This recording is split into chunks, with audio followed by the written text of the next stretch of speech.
All right. So I am Jessica Matthews. I'm the apprenticeship manager for the Dairy Grazing Apprenticeship. And if you haven't been here before, we host monthly webinars geared towards topics that we think apprentices and mentors would like to learn about. And today we have with us Dr. Jenifer Cruickshank, and I will let her go ahead and introduce herself and tell you a little bit about what we're going to talk about today. All right, thanks, Jessica. Good morning. So I'm at Oregon State University, and with one of my colleagues, our beef extension specialist, she and I have developed an interest in the effects of wildfire smoke on cattle health and performance. And we've hooked up with a couple of people at the University of Idaho. And so we're pushing ahead a pretty hefty research agenda that also, of course, has an outreach component, which this is part of. So I'm really thrilled to be here today. So what I'm going to talk about is, my background is, so I've been in this position for 7 years. I work for OSU Extension in the area of dairy management. And because of circumstances being that of getting hit with wildfire smoke, 2020 was particularly bad for those of us in Western Oregon. Was a little bit of a like, oh, this is really something to pay attention to. And I had producers calling me and saying like, well, what is this doing to the cows? And I had to say, I went digging around in the literature and I had to say, I don't know, and nobody knows. So this has kind of been a big gap that has existed with very little research done in that area. So this is something that we're working on, trying to learn more about what the physiological effects of wildfire smoke are, and what can we do to mitigate it? Because we're pretty there's enough data, plus we could kind of assume, based on studies that have been done in humans, that wildfire smoke is not is detrimental. It's bad. So really understanding how it's bad, exactly how it's bad, and the extent of how bad is it. And then what can we do to mitigate those effects? So I've got a presentation, so I should be able to go ahead and share screen. Of course, we have to find where we are. There we are. Okay, so.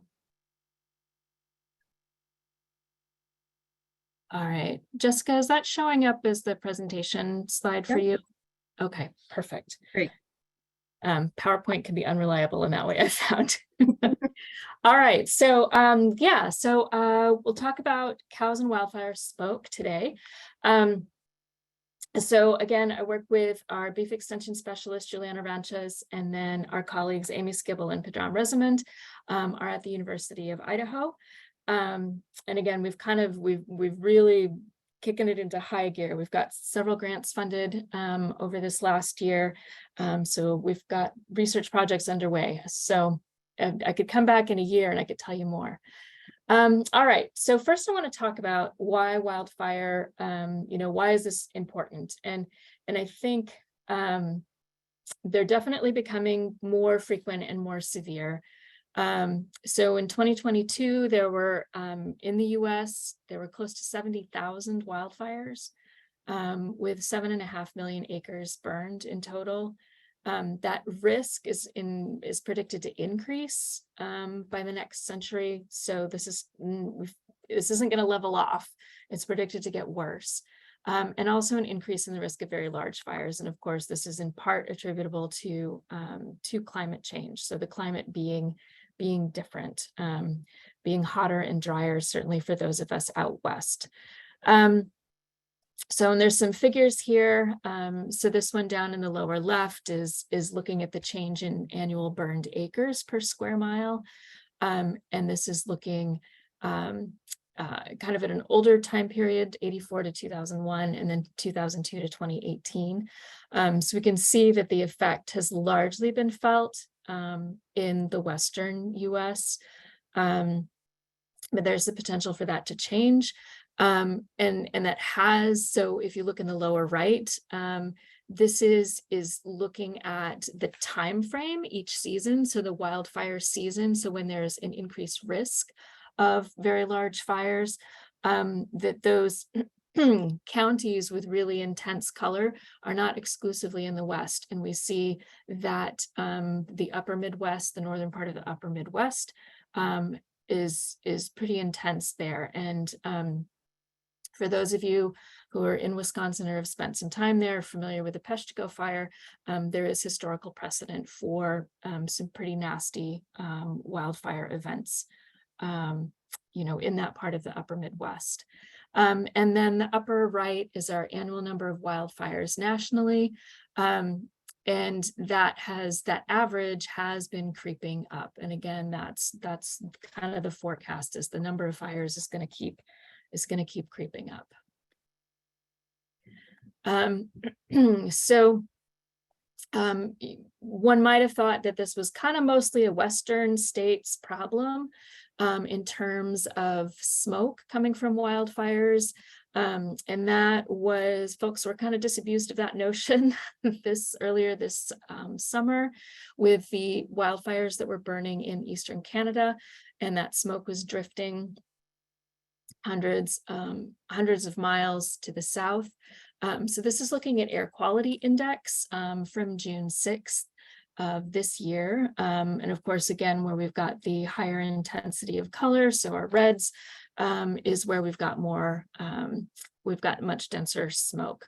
So this is more folks are being affected by wildfires.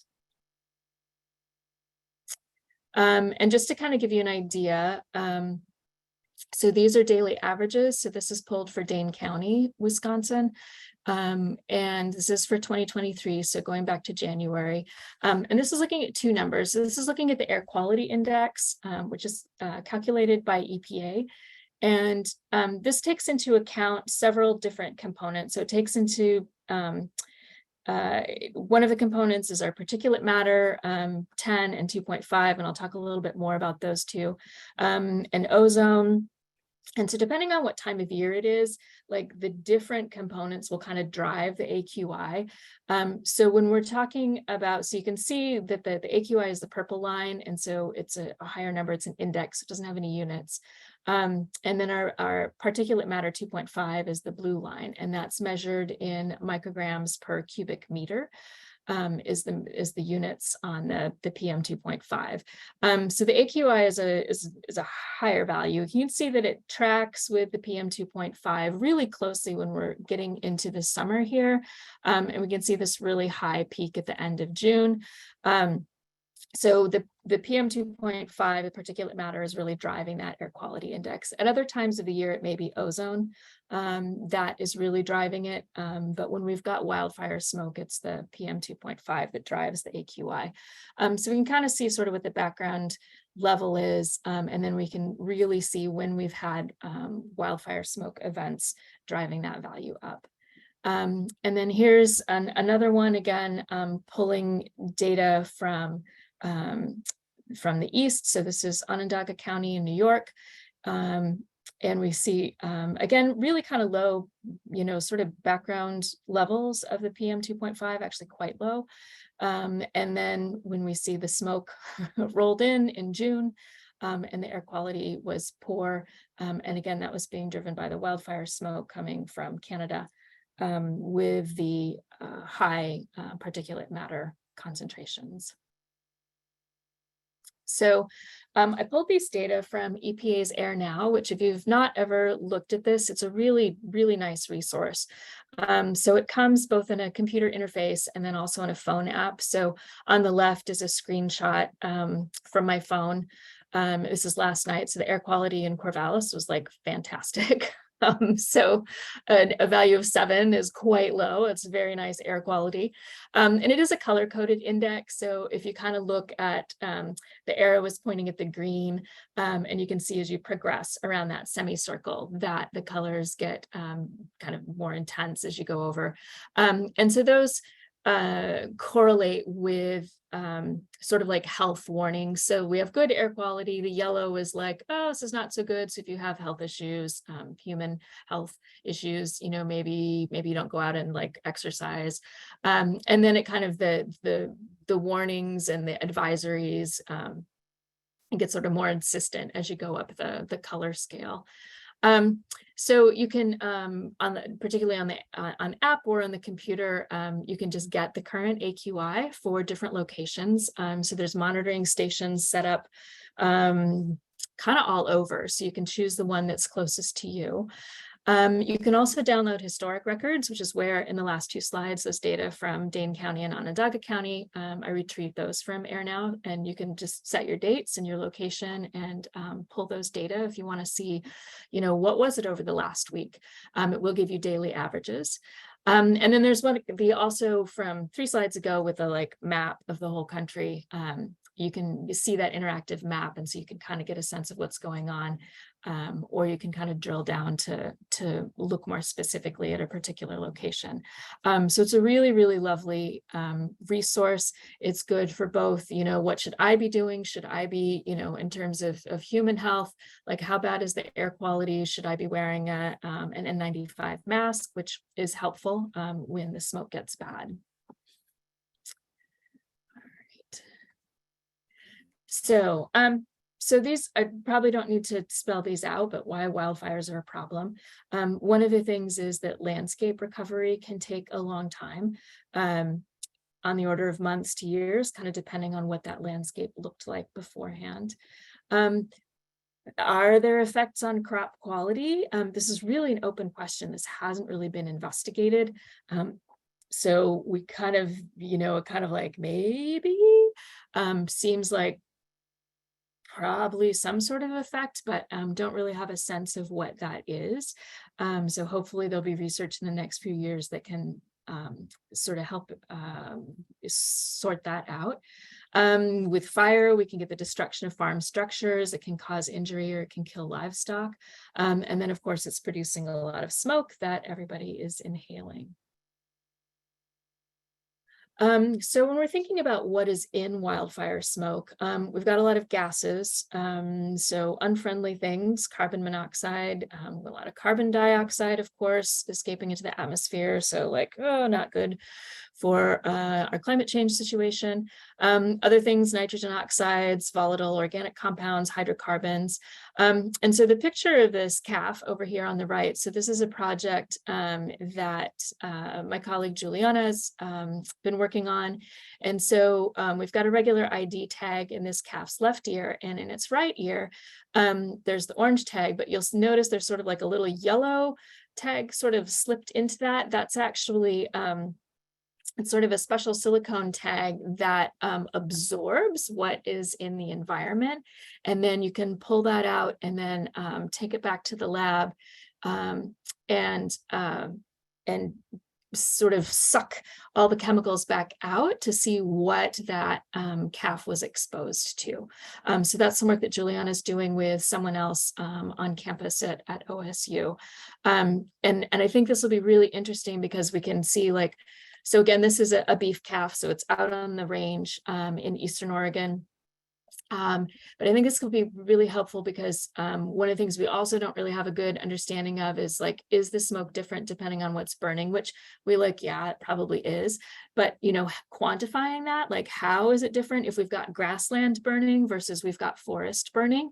How different are the smokes that are generated from those different landscapes when they're on fire? So this is one of the ways we can kind of get at that. So one of the other major components in wildfire smoke is particulate matter. So this is liquid, but particularly solid particles that are suspended in the air. So they're being carried up because, of course, we've got a lot of heat generated from the fire. And then we've got the movement of that smoke and those suspended particles to, wherever the wind takes it, honestly. And our particulate matter gets categorized in 2 ways. So one is particulate matter 10, and this is little bits that are 2.5 to 10 microns in diameter. And then we've got our PM 2.5, which is our particles that are smaller than 2.5 microns in diameter. And those are the ones we're really worried about. So the PM 2.5 is really tiny. So this figure over on the right is just kind of giving you a little sort of comparison. We have, an average human hair, and we have fine beach sand blown up to preposterous sizes so that we can see these PM 2.5s. So we've got our 10 micron pieces. So like dust, normal, sort of what we would think of like in the sunlight, we can see dust. Pollen molds, those are about that size. And then these PM 2.5 particles, they're even smaller. And what that means is that when we inhale, when cows inhale, when anybody with lungs inhales, those particles can deposit like deep into the airways. The 10 micron particles tend to get trapped much higher up in the respiratory tract.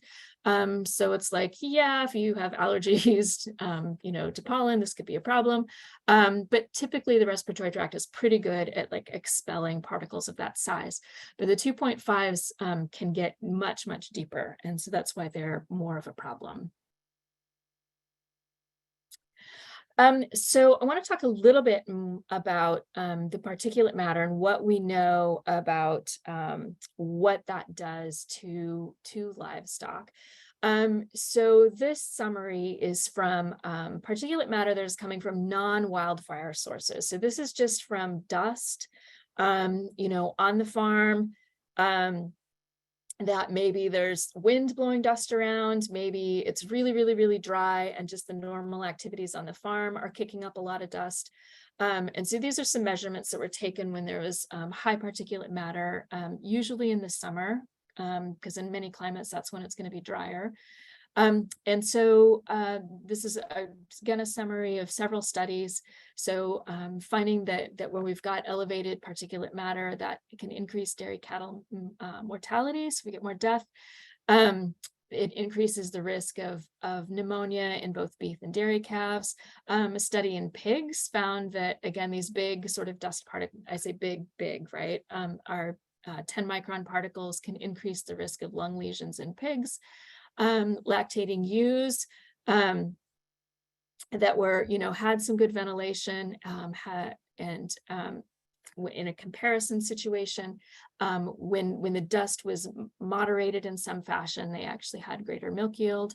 And then when we've got a combination of increased particulate matter and increased temperature humidity index, so that's the THI, so that's taking into account both temperature and humidity, that decreases milk yield.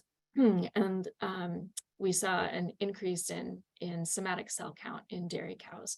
So there's evidence for multiple species that particulate matter in general is not healthy.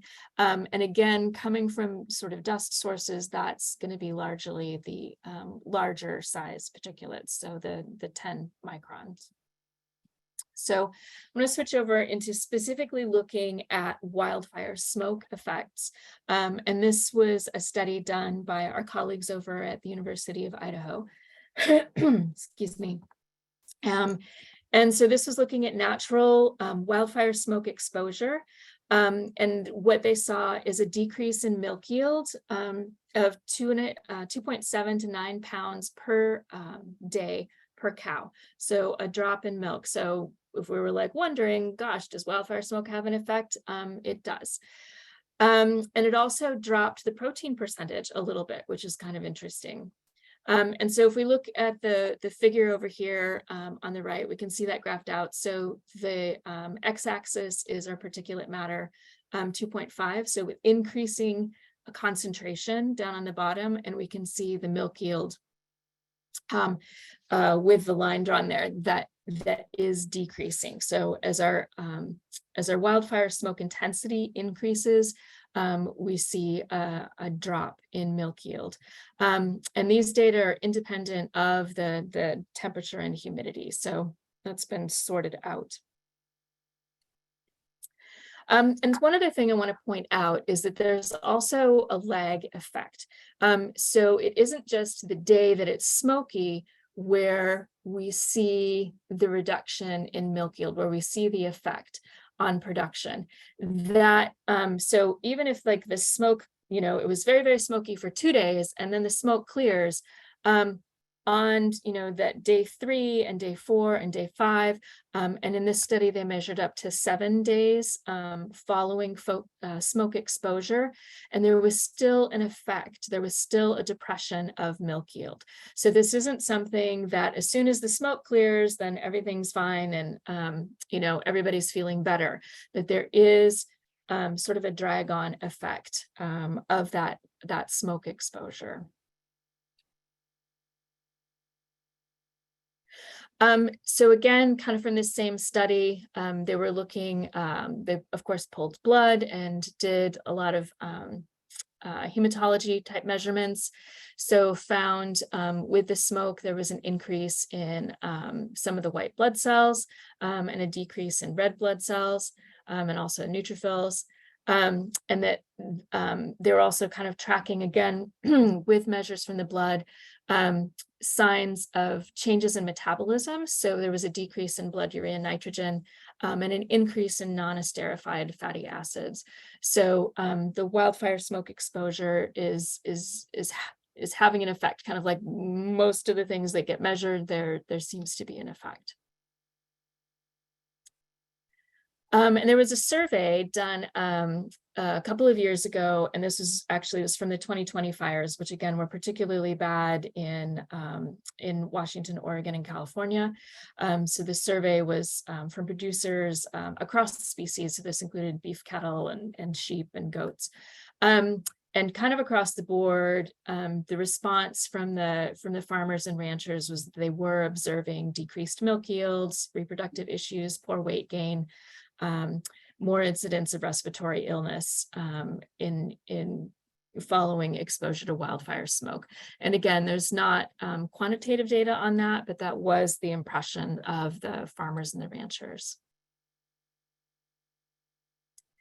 So we have a little bit of data from calves. So when calves are exposed to wildfire smoke, so there's an increase in eye discharge and an increase in coughing. And so again, this is using the calf health scoring criteria from the University of Wisconsin. There is a higher incidence in calf mortality. So there's more death than would be otherwise expected as sort of a baseline mortality rate. And then again, observing changes in blood composition, particularly when there's both the wildfire smoke and where we've got higher temperature humidity index. So there seems to be sort of, when those two things happen together, which is not infrequent, particularly in the West, we see high temperatures and wildfire smoke going hand in hand. So here we've got depressed white blood cells counts, specifically neutrophils and eosinophils from this study. And these are data from a study that we did in Eastern Oregon at a dairy. And this was from a fairly short, again, natural exposure. So this was a fire where the air quality was poor for 3 days. And so these calves there was blood taken from them before the wildfire event. So they served as their own baseline. So they have their own baseline values. And this is looking specifically at blood cortisol. So the blue line is the particulate matter, the PM 2.5 value, the daily averages. And then the orange spikes are measuring the cortisol level from these calves. Again, this is the average across all the calves. I think there was 14 of them. And so we can see that we've got fairly moderate cortisol levels in their baselines. And we see here we've got our wildfire event. So we've got their smoke exposure. And then we can see those elevated cortisol levels, which do, start to come down. So they're the highest shortly after the wildfire smoke exposure, and then they start to come down. And then these were pre-weaned calves. And so we can see that their weaning date is here. So there was a blood draw at shortly after weaning. And so the sort of the stress of weaning is comparable based on the cortisol level to the stress from the wildfire smoke exposure. All right, so I want to talk a little bit about what we know about what advice we can offer of like what to do when it is smoky. And we're hoping again through our research to be able to develop a much more detailed list of advisory actions. But we're not quite there yet. But this is what we do know. So you want to reduce activity and exercise because the whole point here is we want to breathe less, not more. So if you can minimize how much cows are moving, if normally they'd be, way out in the farthest pasture, maybe if we can configure them up closer, maybe in the barn, just that they're walking less, less exercise, less breathing means fewer particles getting deep into the lungs. If it's also hot, definitely doing something to reduce that heat stress. So making sure that there's shade available, that there's fans, that there's misters, to try and, because when we've got the smoke, we know that's a stressor. And if we're stacking that with heat stress and others, we want to like eliminate as many of the other stressors as we can, because the smoke is pervasive. And so you can put them inside, but unless you've got a cross-ventilated barn that has got some sort of really great filtering system on it, they're going to be inhaling smoke. So we want to reduce those other stressors as much as we can. So one of those oftentimes is going to be heat. So we want to do what we can for the heat stress. If possible, when the air is smoky and then shortly thereafter, again, because we've got that lag effect, if we can postpone stressful events. So like if this group of calves was supposed to be weaned today, but it's horrible air quality, can we maybe push that off for 2 or 3 or 4 days if the air clears up, so that we're not stacking those stressors, changing groups, doing vaccinations, transporting. If any of those things can be postponed until the air quality is better, that's going to be helpful. And of course, this is true regardless, right? It's just much more important when the air is smoky to make sure that there's water, clean, fresh water available, because a well-hydrated respiratory tract is going to be less irritated. So if we're well hydrated, then all of our, mucus transportation and like pulling the stuff out of the lungs is going to be more functional. That respiratory tract is less likely to get irritated. So hopefully, we can steer everybody clear of, later respiratory disease. So water, always important, but when it's smoky, it's even more important. And again, kind of with this idea of reducing additional stressors. So if we're getting additional dust that might be coming up from feed or facilities, maybe making a little bit of extra effort to reduce that dust that might be getting kicked up at the same time.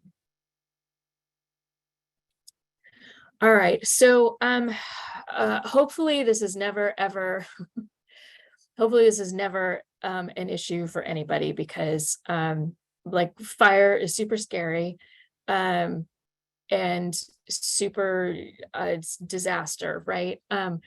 So if fire becomes the concern, or if fire is even remotely a possibility, and this is something that we kind of, with the way the climate is changing and things are getting drier and fire seasons are getting longer, the potential for fire becomes more possible. So if fire is a possibility, one of the things when you're working with farmers, or one of the things that if you're thinking about is in promoting disaster planning for farms. Farms should always have a disaster management plan. And one of the things that should be on that list for many operations is like, what if there's fire coming? So in thinking about that plan ahead of time, kind of for my thinking, the big questions are, should all of the livestock be evacuated? And that's in part the practicalities of like, where would they go, which is really important. Like, is there even a place you could take them? Which, if you've got a milking herd, that's really complicated, right? But so in many cases for the milking herd, if there's not, an empty operation somewhere that you can move them to where you can get them milked, sometimes the better thing is to kind of sit tight and spray everything, have a sprinkler going 24/7 and just kind of hunker down. But maybe the heifers could be evacuated if there's a site to take heifers. And then thinking about how are you going to get them there? So who's going to be responsible? What trailers can we corral to get them moved? When we had our really bad fires in 2020, none of our dairies moved any of their milking herds. There were some that it was like really touch and go. They were in zone 3 evacuation areas. And there were some folks who did move their heifers, but everybody kept the milking herds in place and really, plowed a line around the barn and put sprinklers up and crossed their fingers. And fortunately, they all did okay. None of them burned. So those kinds of things you want to, for any disaster management or emergency management plan, you want to kind of think those out and talk them out ahead of time so that you've got a plan. So one of the other things, of course, you've got a plan, is staying informed about conditions. So of course, knowing where fire lines are and how the fire is moving. If animals are evacuated, you want to keep a record of who went where. And then if people are evacuating but animals get left behind, it's stashing them with as much food and water as possible, and then keeping gates open to maximize freedom of movement. So you kind of keep the perimeter fence intact and then open absolutely everything else, so that they can move as needed. And again, kind of cross your fingers and hope everybody makes it through okay. All right. So here's kind of a plug. So this is, we've got a website set up that we're kind of, is sort of our resource hub where we're putting kind of everything we know about wildfire and wildfire smoke, and livestock. And as we work our way through our research projects and get the results of those, those are all going up onto that website, and our outreach projects and everything else. So I encourage you to take a peek at that. And that's something that we're updating on an ongoing basis. So, and I'd be absolutely happy to take any questions. Awesome, Jennifer, thank you for going through all that. I don't think I would have thought.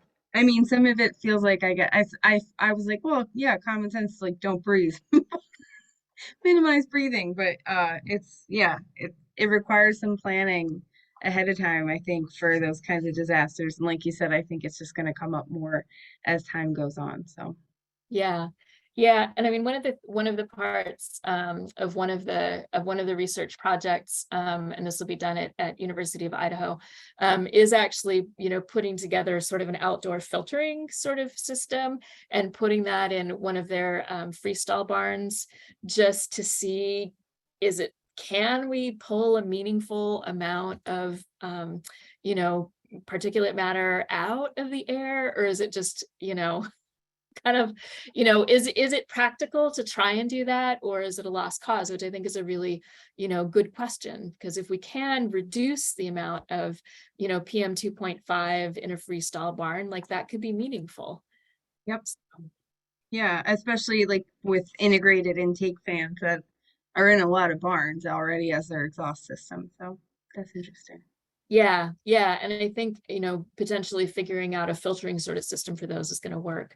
So, and we at least kind of Oregon, Washington, we really don't have, those barns are not so common. Most barns are a full-on freestall, open-sided operation. So yeah, everybody's breathing. Yeah. Whatever air there is, that's what's available. Yes, yeah. Interesting. There is a question in the chat. Do you have a template or resources for a fire emergency plan for farms? That is something that I'm working on. So I guess I'm kind of curious, is that are you looking sort of for a how-to, or just sort of an addendum, sort of a general emergency disaster management plan, and sort of here's the fire piece? Is that, I'm curious what you're thinking. Yeah, I was thinking like for like the her plan and the SOPs for farmers to be prepared, for us to be prepared for emergencies, maybe like a template guide to create one for a farm or something like that. Okay, yeah, no, and that's something I've kind of been toying around because of putting those together. So yeah, no, that's a really good thought. And that's something that we could put up on our resource hub. Yeah, and you mentioned also kind of like an evacuation record, like a template or something like that that you recommend for farmers. Oh, okay, yeah. That would be a good thing to talk about with staff too, like that, as you're going through procedures and farming so routine and every day. But yeah, when an emergency comes up, what's the plan? I think that I don't hear about a lot of farms having those kinds of conversations. So that could be important. Yeah, and I think, because we're seeing an increase in flooding, we're seeing an increase in fire, and we're seeing and my sort of background, low level panic, specifically for my area is is the Cascadia subduction earthquake, which happens on an average of every 300 years, and we're like 40 years over that average number right now. Oh, And so that's kind of my low level background panic, because that's going to be absolutely devastating. So it's estimated to be like an 8 or a 9 point earthquake, that could happen anytime. wow. Yeah, geez. So yeah, so that's one of the other things I've kind of got on the is cooking is a emergency management plan that speaks really specifically to dairies and to that event, because it's going to have its own special flavor of disaster. Yeah. Yikes. So That's yeah, I it's didn't something that think I about that think our possibility. dairies could do a better job of, is making sure that their emergency management plans are in shape, because the only thing that makes a disaster worse is not having thought about it and sketched out what you want to do ahead of time and having to make all those decisions on the fly. Yeah. Yeah. When you have like zero brain resources to think Yeah, clearly you're through already things. massively stressed, right? Yeah. And so, it'd be nice to be able to go, okay, we've already thought about that. What did our plan say? And then just go to your written plan and be like, oh yeah, this is what we said we would do. Yep, that Yeah. makes sense. Yeah.